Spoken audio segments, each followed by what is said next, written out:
Tentu kita orang Indonesia merasakan bagaimana panasnya dunia politik menjelang pemilu 2024. Dan yang menarik adalah ada orang Kristen, lulusan teologi, dan bahkan bergelar pendeta ikut mencalonkan diri. Lalu bagaimana kata Alkitab tentang dunia politik?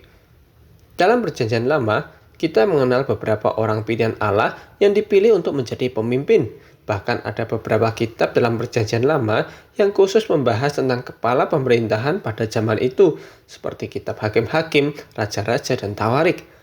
Artinya, Allah menganggap kepala pemerintahan adalah suatu hal yang sangat penting, bahkan krusial. Dan nyatanya, jatuh bangunnya suatu bangsa bergantung pada pemimpinnya.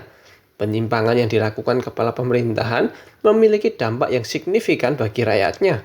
Seperti bangsa Israel yang berulang kali dibuang menjadi budak, dikalahkan musuhnya, bahkan terpecah, disebabkan karena kepemimpinan yang salah.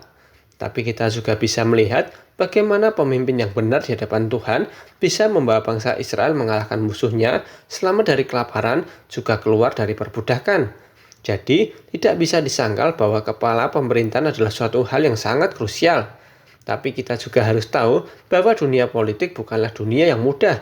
Dunia yang penuh trik dan intrik, ada untuk saling menjatuhkan, untuk menjadi satu-satunya pemenang dan mendapatkan kekuasaan. Menjadi orang nomor satu di satu negara ataupun menjadi kepala daerah pun butuh kompromi dengan dunia. Padahal Alkitab jelas berkata, jangan serupa dengan dunia. Artinya, tidak semua orang yang sanggup masuk dalam dunia ini. Contoh nyatanya adalah Yusuf yang harus menghadapi proses yang panjang, difitnah, dipenjara, dan akhirnya barulah dia menjadi Perdana Menteri dan menyelamatkan bangsanya dari kelaparan. Atau juga bagaimana Daud yang awalnya diremehkan, diburu Saul, dan ingin dibunuh. Barulah Daud menjadi raja dan memimpin bangsa Israel menuju kemenangan demi kemenangan. Ada juga pemimpin wanita, yaitu Ratu Esther sebagai wakil bangsa Israel yang berjuang untuk menyelamatkan bangsanya. Lalu bagaimana sikap kita sebagai orang Kristen? Satu hal yang perlu kita tahu adalah jika memang panggilan Anda di dalam pemerintahan dimanapun itu, Anda wajib memegang teguh iman Kristen dan tetap menjadi garam dan terang. Hal ini tidak mudah, jadi siapkan diri Anda jika Anda benar-benar terpanggil di dunia politik. Yeremia 29 ayat ke-7. Usahakanlah kesejahteraan kota kemana kamu aku buang, dan berdoalah untuk kota itu kepada Tuhan, sebab kesejahteraannya adalah kesejahteraanmu.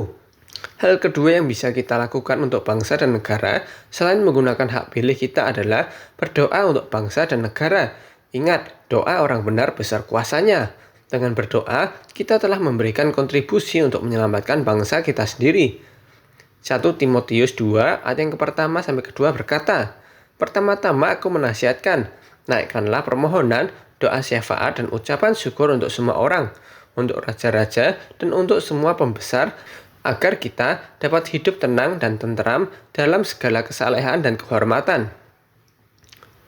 Yang ketiga adalah menyerahkan sisanya kepada Tuhan.